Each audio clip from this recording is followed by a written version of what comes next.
기도하겠습니다. 312장입니다.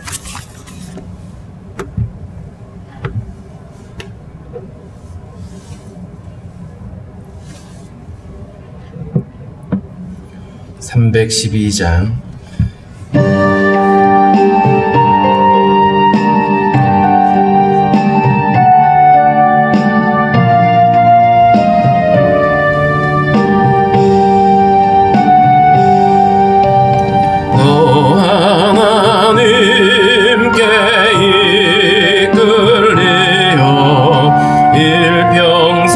주만 바라며 어려울 때 힘 주시고 언제나 지켜주시리. 주 크신 사랑 믿는 자 그 반석 위에 서리라.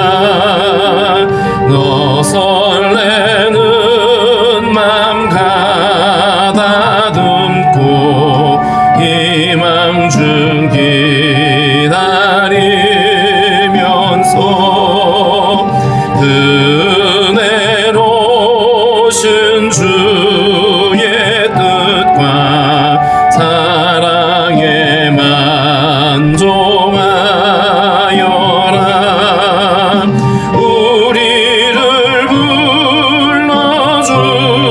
불러주신 주 마음에 소원하신다. 주 찬양하고 기도하며 내 몸 힘써다라. 주 약속하신 모든 은혜 내게서 이뤄지리라. 잠대고 의지하는 자 주께서 기억하시리. 아멘. 기도하겠습니다. 하나님 아버지, 감사합니다. 허물과 죄로 죽은 우리를 구원하시려고 하늘 보좌를 버리시고 이 땅에 오신 예수 그리스도의 성탄을 우리가 함께 기리며 또 그것에 아버지 감사하며 또 하나님 우리에게 오신 그 예수 그리스도를 따르는 자로 우리를 불러주셨사오니 우리의 매 순간이 늘 주를 섬기며 주님의 나라와 주의 영광 위에 살아가는 저희들 되게 하여 주시기를 원합니다. 오늘도 우리에게 허락하신 이 한날 하나님 첫 시간을 주님 앞에 나와서 머리 숙였사오니 우리의 간구를 주께서 기뻐 받아주시고 오늘 한날도 온전히 주님과 동행할 수 있도록 우리의 걸음을 주관하여 주시기를 원하고 기도합니다. 하나님, 코로나19로 인해서 참으로 온 세상이 두려움 가운데 있고 사망 권세에 매여 있는 가운데 있습니다. 하나님 아버지, 그럼에도 하늘의 소망 가진 우리 그리스도인들이 깨어있게 도와주시고 더욱더 주님을 사모하며 믿음으로 승리할 수 있도록 인도하여 주시기를 원하고 기도합니다. 하나님, 이로 인하여서 어려움을 겪고 있는 또 교회들도 있고 성도들도 있습니다. 주님의 긍휼하심으로 함께하여 주시고 더욱이 아버지 이러한 환난의 때에 주님을 찾고 구하며 믿음으로 하나 되어줄 수 있도록 주님 인도하여 주시옵소서. 육체 연약함 가운데 어려움을 겪고 있는 성도들을 치유하시고 하나님께서 강건케 하시며 새롭게 하여 주시기를 원하고 기도합니다. 하나님 아버지, 마음이 상한 자들, 낙심한 심령들 하나님께서 위로하여 주시고 그들 가운데 날마다 주님이 계셔서 하나님 아버지 주로 말미암아 감사가 넘치며 은혜가 넘칠 수 있도록 인도하여 주옵소서. 성도들의 가정과 기업을 주님께서 돌보시되 때를 따라 도우신 은혜를 함께하여 주시고 하나님의 선하심으로 날마다 이끌어 주시기를 원하고 기도합니다. 오늘도 하나님 우리에게 허락하신 말씀을 통해서 하나님의 은혜를 다시 한번 우리가 되새기게 하시고 하나님 앞에 아버지 믿음의 걸음 걸어갈 수 있는 저희들 되게 하여 주옵소서. 오늘도 성도들의 가정과 또 우리 자녀들과 또 나라의 부름받은 형제들 강건함으로 붙드시며 인도하여 주옵소서. 또 가족을 잃고 슬픔에 있는 자들을 위로하여 주시고 하나님 하늘의 소망을 붙드는 기회가 되어줄 수 있도록 인도하여 주옵소서. 예수님의 이름으로 기도하옵나이다. 아멘. 218장입니다. 218장.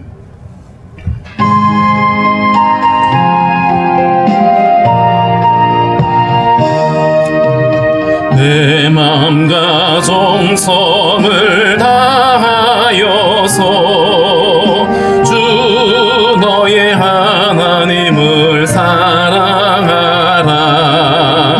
내 몸을 아끼고 사랑하듯 형제와 이웃을 사랑하라.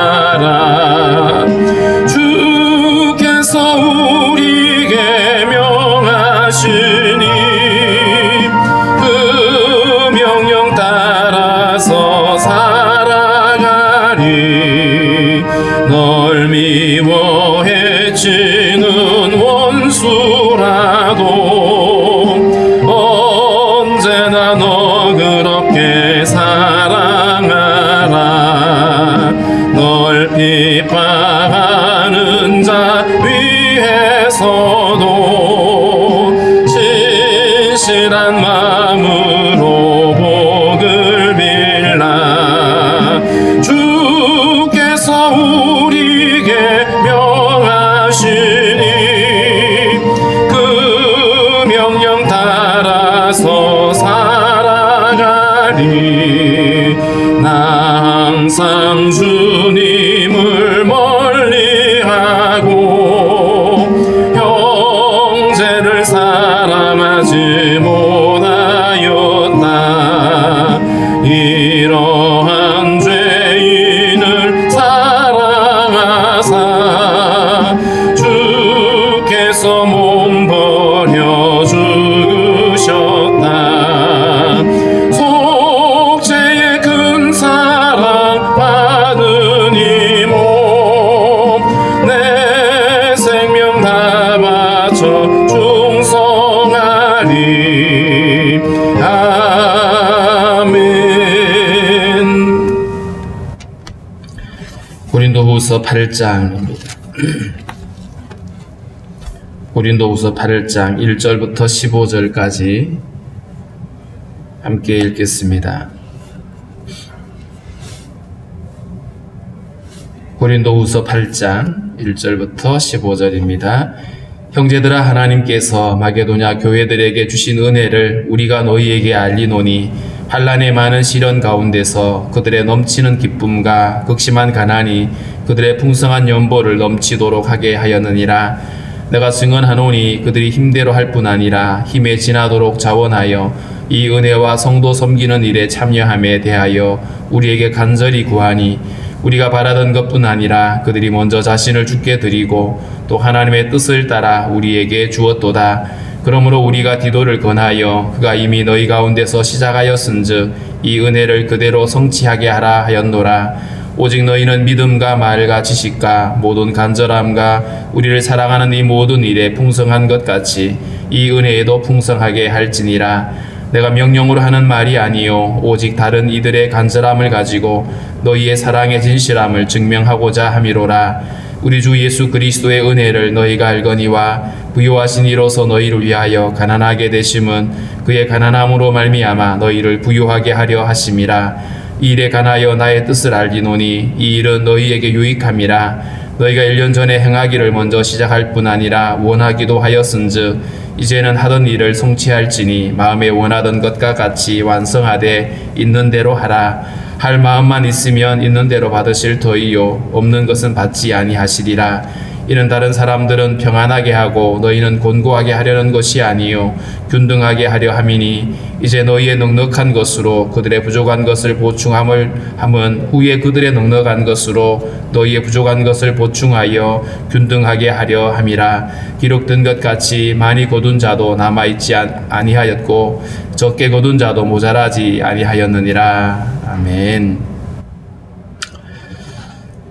오늘 이 8장에서는 고린도 성도들에게 그 예루살렘 교회를 돕는 그 구제 헌금에 동참할 것에 대해서 이야기를 하고 있고, 그 구제 헌금의 의미가 무엇인지를 말해주고 있습니다. 1절부터 5절에는 그 구제 헌금, 그리고 또 예루살렘 교회를 돕는 일에 모범이 되는 마게도냐 교회의 모습을 먼저 이야기를 하고 있는데요. 1절에 하나님께서 마게도냐 교회들에게 주신 은혜를 우리가 너희에게 알리노니 라고 되어 있습니다. 여기서 마게도냐 교회, 빌립보가 포함되어 있는 그쪽 교회죠. 이 빌립보 그리고 데살로니가 이런 교회들인데, 여기서 주신 은혜, 교회들에게 주신 은혜라 그랬는데, 이 은혜가 뭐냐 하면 바로 이들이 다른 사람들을 섬기고 봉사하는 그 은혜를 가리키는 겁니다. 이들은 하나님의 은혜를 경험했고 하나님의 거룩한 백성이 되었는데, 그 은혜를 받은 자로서 그 은혜를 또한 사람들에게 나누는 것, 사실은 우리가 누군가를 섬기고 나누는 것이 은혜임을 우리는 잊지 말아야 됩니다. 2절에 보면 환난의 많은 시련 가운데서 이 빌립보나 이 마게도냐 지역에 있는 이 교회들도 굉장히 환난을 많이 당하는 지역이었습니다. 로마의 식민지로 있었고, 많은 어떤 그들의 땀이나 그들의 수고에 대해서 착취를 당했던 사람들이죠. 뿐만 아니라 이들 역시 믿는 예수님의 이름 때문에 고난을 당하기도 했던 사람들입니다. 이런 많은 시련이 있는 가운데서도 그들의 넘치는 기쁨과 극심한 가난이 그들의 풍성한 연보를 넘치도록 했다. 이들은 환난을 겪었고 뿐만 아니라 가난을 경험했는데도 불구하고 그들에게는 넘치는 기쁨이 있었다.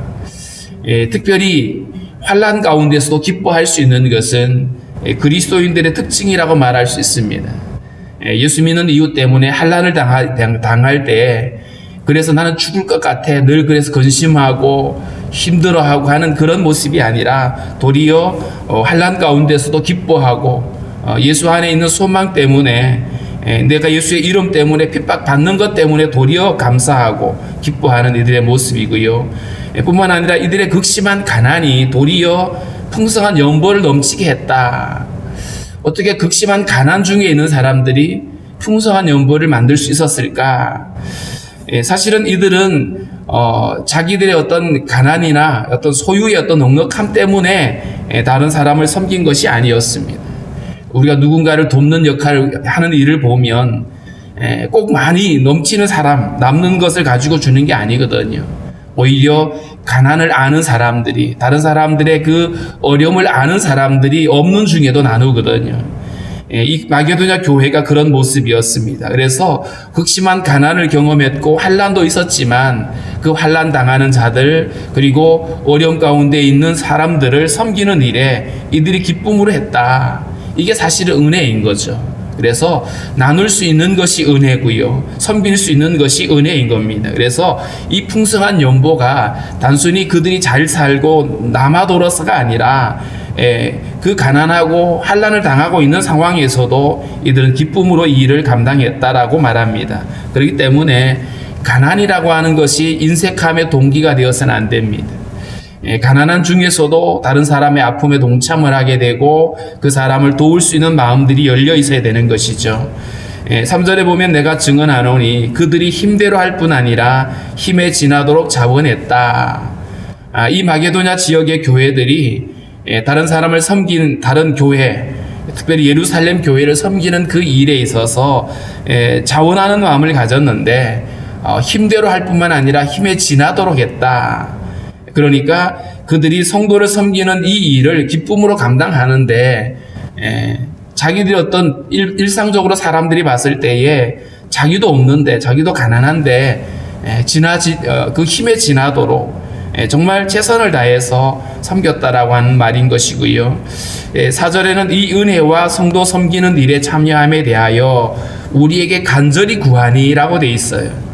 이 말씀은 사도 바울이나 이들에게 복음을 전한 누군가가 이들에게 헌금을 하라고 강요한 것이 아니라는 거예요. 도리어 그들이 바울에게 찾아와서 우리가 섬길 일이 없는지를 물어보고 섬길 수 있는 기회를 달라고 요청을 하고 있는 겁니다. 이 은혜와 성도 섬기는 일에 참여함에 대하여 우리에게 간절히 구했다. 그들이 먼저 나서서 우리가 섬길 일이 없는지, 도울 사람은 없는지를 말하고 있는 거예요. 그런 분들이 가끔 있거든요. 누군가에게 도움이 필요한 사람이 없는지, 그래서 그들에게 나눠주라고 맡기는 일들. 사도행전 2장에 보면 예루살렘 교회가 그러했습니다. 예루살렘 교회가 정말 은혜 충만했을 때에 사람들이 자기들의 소유를 자기 것이라고 주장하지 않고 그것을 사도들에게 맡겼어요. 맡긴 이유가 뭐냐 하면 사도들에게 그 가난한 사람들을 나눠주라고 맡긴 것이죠. 마치 그와 같이 이들이 성도를 섬기는 그 일들, 또 그리고 누군가를 돕는 그 일에 함께 참여하기를 원하고, 그래서 간절히 먼저 요청을 했다라고 말하고 있고요. 5절에 보면 우리가 바라던 것뿐 아니라 그들이 먼저 자신을 주께 드리고 또 하나님의 뜻을 따라 우리에게 주었도다, 이렇게 되어 있습니다. 참된 헌신이라고 하는 것이 뭔지를 말해주고 있는데, 먼저 그들이 자신을 주께 드리고 라고 되어 있어요. 헌신의 가장 우선은 바로 자기 자신을 주님께 드리는 헌신입니다. 이것 없이 그저 누군가의 눈치 때문에 혹은 내가 어떤 가지고 있는 지위 때문에 마지못해서 하는 것은 주님이 원하시는 헌금이 아닌 거죠. 여기서 연보라고 하는 이름을 썼죠. 연보라고 하는 말의 의미는 순수하다, 단순하다, 이런 의미를 담고 있어요. 그러니까 여기에는 어떤 계산도 없습니다. 누군가의 눈치를 볼 이유도 없고, 그냥 아끼는 마음, 인색한 마음도 없어요. 그냥 순수하게 누군가를 돕는 마음으로 자원하여 드리는데, 그것이 가능하기 위해서는 자기 자신이 먼저 주님께 헌신하는 겁니다. 그래서 먼저 자신을 주께 드렸다. 헌금의 원리는 여기에 있습니다. 자기를 주님께 드리지 못하는 사람이 그저 눈치 때문에 마지못해서 하는 것들은 주님이 결코 기뻐하지 않는다는 것이고요. 그래서 이들이 하나님의 뜻을 따라 우리에게 그것을 주었다라고 표현합니다. 헌신을 했더니, 주님께 헌신했더니 주님이 마음을 주셨고, 주님이 마음을 주시는 대로 그들이 순종을 했다라고 하는 개념이죠. 그래서 헌금의 원리는 철저하게 먼저 우리 자신이 주님께 헌신되어지고, 그리고 또 주님이 주시는 마음을 따라서 그저 자기를 드러내기 위해서가 아닙니다. 자기를 만족하기 위해서도 아닙니다. 주님의 뜻에 따라서. 왜 그러냐 하면 그 모든 것들이 주인이실 주님의 것이기 때문이죠. 주님이 우리에게 맡기신 거예요. 주님이 우리에게 맡기셨기 때문에 우리가 늘 하나님께 드릴 때마다 내 것 갖고 드리는 것이 아니라 주님 그것을 가지고 드리는 것이라고 우리가 고백을 해야 되고요. 뿐만 아니라 그것을 드림에 있어서도 혹은 나눔에 있어서도 주님의 것이니까 당연히 주님의 뜻을 따라서 섬기고 나누는 것이 맞겠죠. 그저 자기 의를 드러내기 위해서 누군가에게 기부를 하고 자선을 베풀고 하는 이런 것과는 다른 거예요. 철저하게 주인의 뜻에 합당하게 그것을 관리하도록 흘려보내는 겁니다. 주님이 나에게 맡기시고 누군가에게 흘려보내기를 원하실 때 거기에 순종하는 것이 바로 이것이 자발적인 헌금인 것이죠. 자, 그래서 이렇게 마게도냐 교회의 모범을 말한 다음에 6절부터는 고린도 교회도 동일하게 여기에 참여하기를 원하는 바울의 권면을 볼 수 있습니다. 그러므로 우리가 디도를 권하여 그가 이미 너희 가운데서 시작하였은즉 이 은혜를 그대로 성취하게 하라 하였노라. 디도를 고린도에 보내면서 동일하게 그들도 이 예루살렘 교회를 향한 연보에 참여하기를 권면을 하게 되는 겁니다. 이 은혜를 그대로 성취하게 해라. 이미 고린도 교회 안에 구제 헌금이 시작이 되어 있었습니다. 그런데 그것이 지지부진했죠. 왜냐하면 거짓 교사들이 바울을 이간질하고 하는 이런 여러 가지 어려움들이 있었기 때문이죠. 그런데 디도를 통해서 이 바울은 이 은혜를 그대로 성취하게 해라. 헌금을 계속해서 모금하게 하는데 그렇게 헌금을 모금하게 하라 이렇게 직설적으로 말하지 않고 이 은혜를 그대로 성취하게 하라 이렇게 말했어요. 이것이 은혜이기 때문입니다. 누군가를 섬기는 것이 은혜고 누군가를 도울 수 있는 것이 은혜이기 때문에, 그래서 하나님의 것을 가지고 하나님의 뜻에 따라서 섬기는 이 일들이 하나님의 은혜이기 때문에 그 은혜에 함께 성취하도록 하라고 이렇게 말했습니다. 7절에 오직 너희는 믿음과 말과 지식과 모든 간절함과 우리를 사랑하는 이 모든 일에 풍성한 것 같이, 고린도 안에는 성령의 충만함이 있었고 은사가 충만했고 또 많은 교훈들이 있었습니다. 자, 그런데 그런 것들뿐만 아니라 이 모든 일에 풍성한 것처럼 이 은혜는 바로 성도를 섬기는 연보를 가리키는 거죠. 이 은혜도 풍성하게 할지니라. 그래서 하나님의 은혜로 믿음을 갖게 되고 주님을 알게 되고 또 주님을 사랑하게 되어지는데 형제를 사랑하고 다른 성도를 사랑하는 이 일들, 사실 고린도 교회 성도들하고 예루살렘 교회 성도들은 만난 적도 없고 서로 얼굴을 마주한 적도 없습니다. 그럼에도 불구하고 예루살렘 교회의 어려움을 알고 그들을 돕는 일은 그리스도 안에서 한 몸이기 때문인 것이고요. 우리도 마찬가지입니다. 우리가 한 번도 만난 적도 없고 가본 적도 없는 선교지에 있는 사람들을 위해서 헌금을 하고 여러 가지 물품을 보내는 이유가 어디 있냐 하면 그리스도 안에서 한 교회이기 때문인 거예요. 이 은혜에도 너희가 풍성하기를 원한다라고 말했습니다. 자, 그러면서도 바울은 내가 명령으로 하는 말이 아니다라고 말하죠. 8절에서 내가 명령으로 하는 말이 아니요 오직 다른 이들의 간절함을 가지고 너희의 사랑의 진실함을 증명하고자 함이로다. 그러니까 사랑이라고 하는 것은 강요하거나 명령을 해서 억지로 하도록 시키는 것이 아닌 거예요. 그러니까 사랑은 철저하게 자원하는 마음이죠. 하나님께서 우리에게 자유의지를 주신 것도 마찬가지입니다. 우리가 자원하여 하나님을 사랑하고 섬기도록 하기 위해서 우리에게 자유의지를 주신 거거든요. 이 사랑의 진실함이라는 것이 바로 이것입니다. 그래서 바울이 사도의 권위로 그들에게 명령을 하거나 지시한 것이 아니라 방향을 제시한 겁니다. 어떻게 가야 되는지 가르치는 것이죠. 명령이 아니라 오히려 이것을 권면하고 있다고 말합니다. 사랑의 진실함을 증명하기 위해서라고 말했고요. 그리고 9절 말씀에 보면 우리의 모든 섬김의 그 근거가 어디에 있냐면 바로 예수님입니다. 우리 주 예수 그리스도의 은혜를 너희가 알거니와 부요하신 이로서 너희를 위하여 가난하게 되심은 그의 가난함으로 말미암아 너희를 부요하게 하려 하심이라. 예수님께서 하늘 보좌를 버리시고 사람이 되어 이 땅에 오신 것, 가장 낮은 자로 오신 거죠.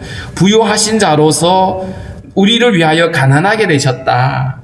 하늘 영광 보좌를 버리시고 가장 낮고 천한 곳으로 오신 이유가 뭐냐 하면 주님의 가난으로 말미암아 우리를 부요하게 하기 위함이다. 주님이 낮아짐으로 인해서 우리를 살리시고 우리에게 풍성한 은혜를 주기 위함이었던 거죠. 마찬가지로 예수 그리스도를 따르는 성도들, 그리스도에게 속해 있는 성도들도 누군가를 섬기는 것이 그저 나의 의에서 시작되는 것이 아니라 그리스도를 닮는 그 섬김에서 나오는 것입니다. 그래서 주님이 그랬던 것처럼, 그래서 앞서 6장 10절에 보면 성도를 이렇게 지칭을 했어요. 가난한 자 같은 자나 같아 보이지만 많은 사람을 부유하게 하는 자다. 겉으로 보기에는 가난한 자 같은데, 연약한 자 같은데 도리어 다른 사람을 부유하게 하고 강하게 하는 것이 바로 성도들이라고 그랬는데 그 일이 바로 주님으로부터 나오는 것이죠. 그래서 주님이 하늘 보좌를 버리시고 이 땅에 오신 그것, 당신의 가난함으로 인해서 우리를 부유하게 했던 것처럼 이제 우리들도 그리스도를 따르는 성도들도 동일하게 그 일에 함께 참여하게 되는 주님을 닮아가는 모습이죠. 예수를 따라가는 모습이 바로 이런 섬김이 드러나는 것이고요. 그래서 이 일에 관하여 나의 뜻을 알리노니 이 일은 너희에게 유익함이다. 누군가를 섬기고 돕는 일이 그것이 유익한 일이고 그것이 은혜임을 거듭 이야기를 하고 있습니다. 그래서 너희가 1년 전에 행하기를 먼저 시작할 뿐 아니라 원하기도 하였은즉 이제는 하던 일을 성취할지니 마음에 원하던 것과 같이 완성하되 있는 대로 하라. 여기서 고린도 교회가 이미 1년 전에 이 일을 시작을 했는데 이 일을 이제 마감하라고 말합니다. 이들이 1년 전에 시작한 그 일들을 이제는 성취해라. 다시 말하면 그 일들에 함께 여러분들이 참여하고 기쁨으로 그것을 준비해서 예루살렘 교회를 섬길 수 있도록 하라고 말하고 있는데 여기서 우리가 주목해 봐야 될 것이 뭐냐 하면 마음에 원하던 것과 같이 라고 표현합니다. 마음에 원하던, 철저하게 헌금의 원리는 내 마음 안에서 일어나는 자발적인 원리죠. 억지가 아닙니다. 그래서 하나님이 받으시는 것은 사실은 어떤 액수가 아니죠. 예수님이 성전에서 헌금하는 사람들을 봤을 때 부자가 많이 내는 것하고 가부가 2렙돈을 내는 것을 보면서 가부를 칭찬하셨죠. 그리고 이 많은 사람들 중에 이 여인이 가장 많이 했다라고 말씀하셨어요. 그러니까 주님은 동전의 무게를 보신 것이 아니고 그 마음의 중심을 보신 거죠. 마찬가지입니다. 여기서 오늘 12절에 보면 할 마음만 있으면 있는 대로 받으실 터이다. 여기서 우리가 먼저 기억할 게 뭐냐 하면 헌금은 철저하게 하나님께 드리는 겁니다. 우리가 교회에다가 헌금을 하지만 사실은 헌금은 하나님께 드리는 헌금이죠. 목사도 아니고 교회도 아니고 하나님께 드리는 것입니다. 그런데 헌금을 사람에게 드린다는 착각을 하는 분들이 있잖아요. 그렇죠? 사람에게 드리는 게 뭐죠? 내 이름이 나타나야 되고 그래서 누군가 나를 알아줘야 되고 이런 것은 사람에게 하는 것과 비슷합니다. 철저하게 하나님께 드리는 헌금이기 때문에 하나님께서 이것을 받으시느냐 못 받으시느냐가 중요한 거죠. 그런데 하나님이 무엇을 받으시냐 하면 우리의 마음을 받으신다. 할 마음만 있으면 있는 대로 받을 거다. 그런데 마음이 없다라면 인색한 마음으로 계산된 마음으로 억지가 되고 인색한 마음으로 드리는 것은 주님이 기뻐하지 않는 것이죠. 13절 말씀입니다. 이는 다른 사람들은 평안하게 하고 너희는 곤고하게 하려는 것이 아니요 균등하게 하려 함이니. 이 13절에 있는 말씀을 보면 고린도 교회들에게 헌금을 이렇게 말했을 때에 바울을 반대하는 사람들, 바울을 대적하는 사람들은 이렇게 불평을 하죠. 왜 우리 것을 거두어다가 예루살렘 사람들을 살찌게 만드냐라고 말합니다.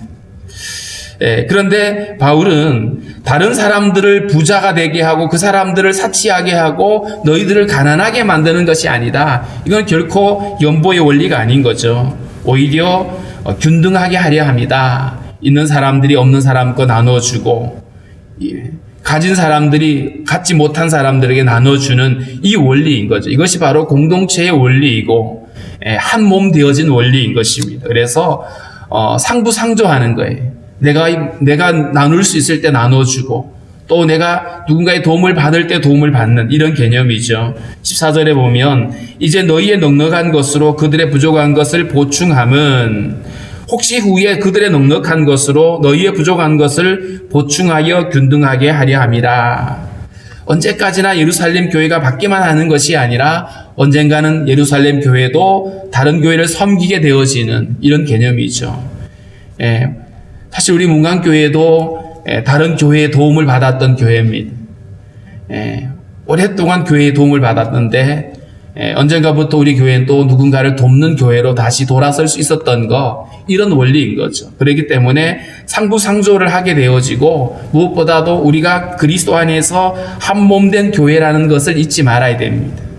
선교지에 있는 선교사님들이 선교 요청을 하게 되고 때로는 재정을 요청하게 될 때에 우리가 기억할 것은 선교사가 어떤 교회에다가 어떤 헌금을 부탁할 때에 사실은 망설여지거든요. 쉽지 않습니다. 누군가에게 도움을 요청하는 게. 그러나 우리가 오늘 본문의 원리를 따른다라면 그것은 당연한 것들이에요. 미안한 것이 아니고, 왜냐하면 이것은 하나님께 부탁하는 것이거든요, 사실은. 그렇기 때문에 우리가 이 누군가를 섬기고 돕는 일에 우리가 기쁨으로 일을 감당할 수가 있어야 됩니다. 15절에 기록된 것 같이 많이 거둔 자도 남지 아니하였고 적게 거둔 자도 모자라지 아니했다. 이스라엘이 애굽에서 나올 때에 하늘에서 만나를 내리셨죠. 철저하게 하나님이 주시는 거였습니다. 근데 하나님이 주신 그 만나를 사람들이 거두는데 어떤 사람들은 많이 거두었고 어떤 사람은 적게 거두어 왔는데, 근데 신기하게도 많이 거둔 자도 남지 않았어요. 적게 거둔 자도 모자라지 않았습니다. 철저하게 하나님께서 베푸시고 공급하시는 이 원리. 그래서 이 헌금의 원리는 첫 번째가 하나님의 주권과 공급의 원리를 우리가 믿는 겁니다. 내게 있는 모든 것들이 주님이 주신 것이다. 그렇기 때문에 이 모든 것의 주권은 주님에게 있습니다. 그러면 당연히 주님이 원하시는 그 일에 우리가 사용할 수 있어야 되고 관리할 수 있어야 됩니다.